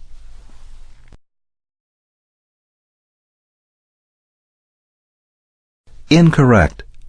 Avoid for now the second fianchetto initiated by the advance 3 b7 b6.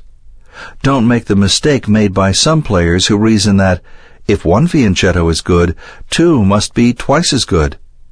Sometimes a pair of crisscrossing flanked bishops harmonize. Sometimes they don't. The one thing that is certain in the given situation, however, is that black has commenced the fianchetto of the king-bishop, 2 g7 g6. It therefore is logical to complete the fianchetto with dispatch, 3 bishop f8 g7. Moreover, since there's a chance that black will wind up playing a dark square game, because of the flanked king-bishop, it might be sensible to move the d-pawn to d6 and to develop the light square bishop on the c8 h3 diagonal. In this way, the bishop could be used to attack, for example, a white knight stationed on f3, which indirectly would influence the central dark squares by threatening to remove a piece that guards them.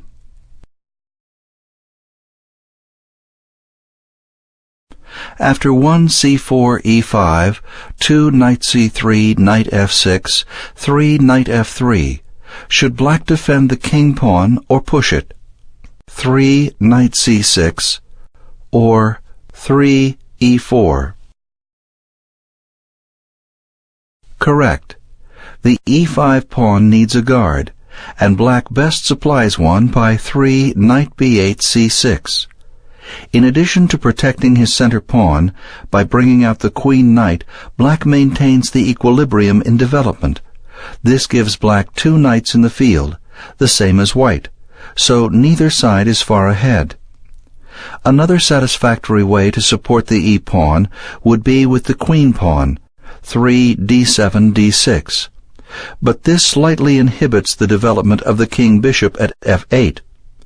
Moreover, it's not yet clear if black should move the d-pawn 2 squares ahead instead of 1, so perhaps it's reasonable to wait a few moves before deciding.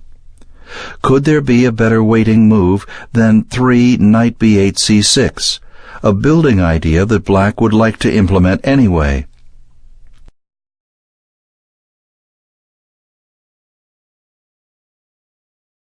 Incorrect.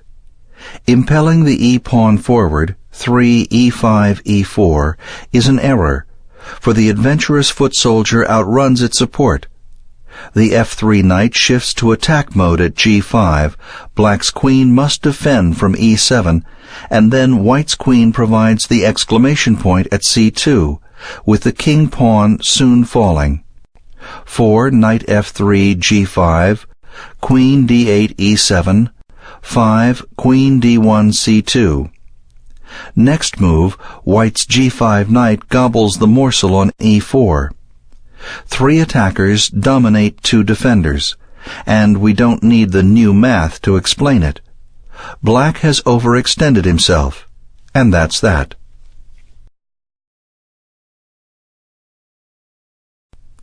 After 1 c4 e5, 2 knight f3 knight c6, 3 d4, which is the better capture? 3 e takes d4, or 3 knight takes d4?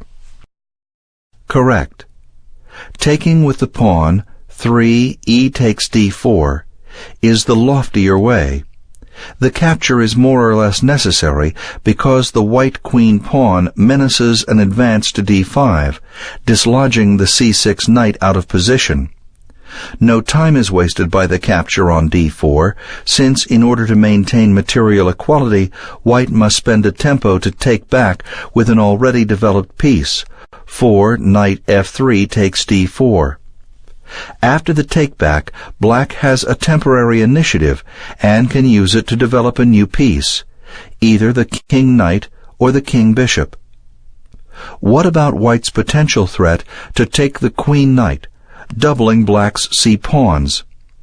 Black can ignore this, for after 5 knight d4 takes c6, he retakes with the knight pawn.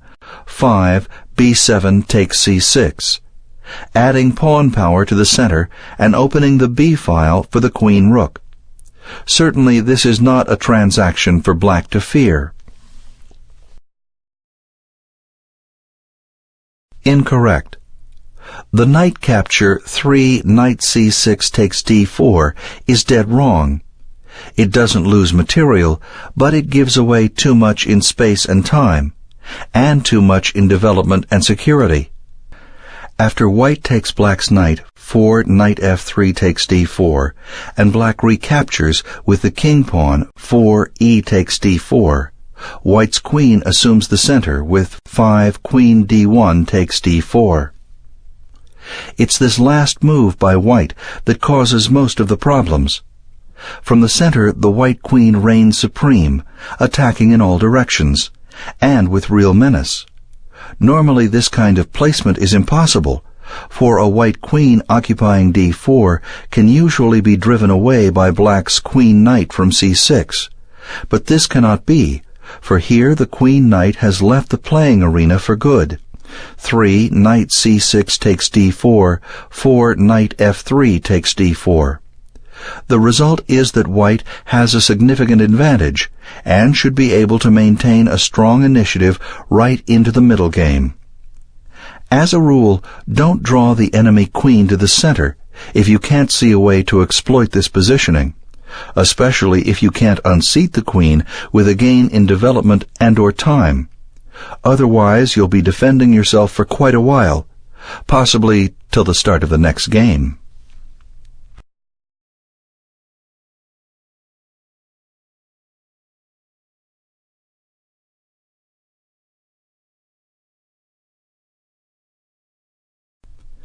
After 1 knight f3 knight f6, 2 g3 g6, 3 bishop g2, which is the more natural move? 3 d5 or 3 bishop g7? Incorrect. The advance of the queen pawn, 3 d7 d5, is the less natural of the two ideas. Don't get us wrong, it's a perfectly acceptable move, but it doesn't follow logically from black's previous play, 2 g7 g6. Black's last move began a fianchetto, which should now be consummated, for there is no compelling reason to abandon or delay the completion of this two-part process, even temporarily. The king-bishop should go to g7 forthwith. Beyond this, why should black place his d-pawn on d5 unnecessarily, when it might suit his needs more to position it on d6? More information is needed to decide whether it's better to move the queen pawn either 1 or 2 squares ahead. So why not wait a bit, instead playing a move that must be played anyhow? 3. Bishop f8 g7, which fulfills the flanking movement. It's important when deciding on a particular development to envision how this specific move is going to fit into an overall scheme. Try to determine if a specific placement, such as the thrust 3 d7 d5, is going to work smoothly with the positioning of the other forces. Here, the flanking of the king-bishop at g7. Indeed, it might thrive, but if you're not yet sure, it's more prudent to wait until your opponent has committed himself to something more definite. Then you can decide by referring to the concrete rather than the imaginary.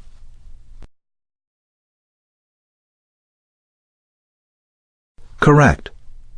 The overwhelming and more natural choice here is 3 bishop f8 g7. This is so not because the other choice, 3 d7 d5, is so bad, but because once a fianchetto has been started, by moving a knight pawn, it should be completed. Otherwise, the move of the knight pawn becomes a total waste, and a weakening one at that. The knight pawn move 2 g7 g6 only prepares the development of the king-bishop. It doesn't constitute it. Until the bishop is actually deployed at knight 2, here g7, it's still undeveloped. Then there's the question of the d-pawn itself. Since black is going to flank his king-bishop at g7, he is likely to be playing a dark square game, trying especially to influence the dark squares in the middle, d4 and e5. The pawn move d7 d5 attacks central light squares, not dark ones, so this advance is not particularly germane to black's kingside setup. This doesn't mean that black shouldn't play a 2-square queen-pawn advance at some point. Perhaps black will shortly want to play d7 d5. But it might be better to see how the game develops before being so committal, for once you've made a pawn move, you're stuck with the consequences.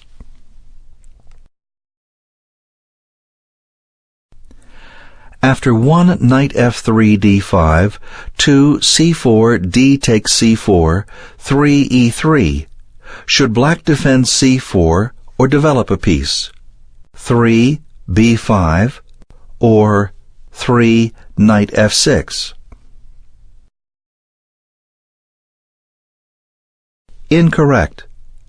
There's no chance to keep the extra pawn by the protective 3 b7 b5, and since the move itself is quite weakening, black shouldn't even bother with it. This defensive effort fails because black's resulting queenside pawn structure is unstable. It can be undermined and riven apart by the 1-2 punch of white's A and B pawns. The most thematic response to 3 b7 b5 is 4 a2 a4, a disruptive advance of the queen-rook pawn. To keep his pawns united, black must now play 4 c7 c6. Defending with the queen-rook pawn, 4 a7 a6 is refuted by the direct capture 5 a4 takes b5. When the a6 pawn can't take back, 5 a6 takes b5 without exposing the a8 rook to apprehension. 6 rook a1 takes a8. After the temporary expedient 4 c7 c6, white first exchanges on b5, 5 a4 takes b5, c6 takes b5, and then follows with the unsettling pawn move 6 b2 b3. This threatens to win back the pawn by capturing twice on c4. 7 b3 takes c4, b5 takes c4, 8 bishop f1 takes c4. And if black trades off the c4 pawn, 6 c4 takes b3, white delays the b3 recapture till after taking the b pawn with check 7 bishop f1 takes b5 check. No matter how black replies, his opponent can answer 8, Queen d1 takes b3, restoring the material balance and leaving white with the better game. White has the superior chances because he has more center pawns than his opponent, and also because black's isolated a7 pawn is a potential target along the a file. White might be able to attack it a number of times, especially by eventually doubling rooks on the a file. Can black offset the weakness of his queen-rook pawn? He might be able to, but this would entail advancing the a pawn in a timely and effective manner. Then it might be transformed into a dangerous passed pawn, capable of becoming a new queen. Or maybe the opponent will be forced into making damaging concessions just to cope with it. But this is a long way off, and the way may not be real. Correct. Since the c4 pawn cannot be maintained, black is advised to ignore it and play 3, knight g8, f6, developing a new piece. After white follows with 4, bishop f1 takes c4, regaining the pawn, black counters with the pawn attack 4, c7, c5, exerting pressure on the d4 square, where white is likely to place his queen pawn. In this way, black is able to both develop and influence the center meaningfully, without incurring liabilities or insoluble problems. After developing the king-knight, 3, knight g8, f6, black is starting to get ready for business. After 1, b3, e5, 2, bishop b2, knight c6, 3, e3, which pawn move is more appropriate? 3, d6, or 3, a6? Correct. With the queen pawn's advance, 3, d7, d6, black strengthens his king pawn, so that when white's bishop attacks the c6 knight, 4, bishop f1, b5, nothing is really threatened, because the king pawn is guarded by the d6 pawn. If black is concerned about the doubled pawns emanating from the exchange on c6, 5, bishop b5 takes c6, b7 takes c6, he can add reinforcement to c6 by 4, bishop c8, d7. Then on the next move, black can follow with 5, a7, a6, putting the question to white's b5 bishop. This practically forces white into an unfavorable exchange. 6, bishop b5 takes c6, bishop d7 takes c6, of bishop for knight, with black obtaining the two-bishop advantage. Moreover, black derives good central play by virtue of this transaction.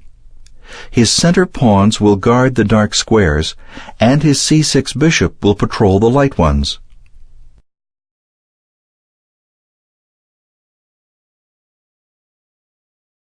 Incorrect. It's not worth taking the time out to play the preventive move 3, a7, a6. White's threat to play 4, bishop f1, b5 is annoying, but not fearsome. Furthermore, there are other ways to deal with the intrusive bishop once it gets to b5. Rather than opting for a purely defensive move like 3, a7, a6, black should be eyeing something more energetic. Moving the d-pawn on move 3, either 1 or 2 squares, looks fine, as is the building move 3, knight g8, f6. With any of these, black can do quite nicely. Generally, try to avoid playing overly passive moves aimed at preventing distant, tenuous threats. Such hobgoblins are unnecessary, and they throw away valuable tempi. The threats you stop may pale before the consequences of the time wasted in stopping them. Moves such as 3, a7, a6 in the present situation are like the cure that's worse than the disease.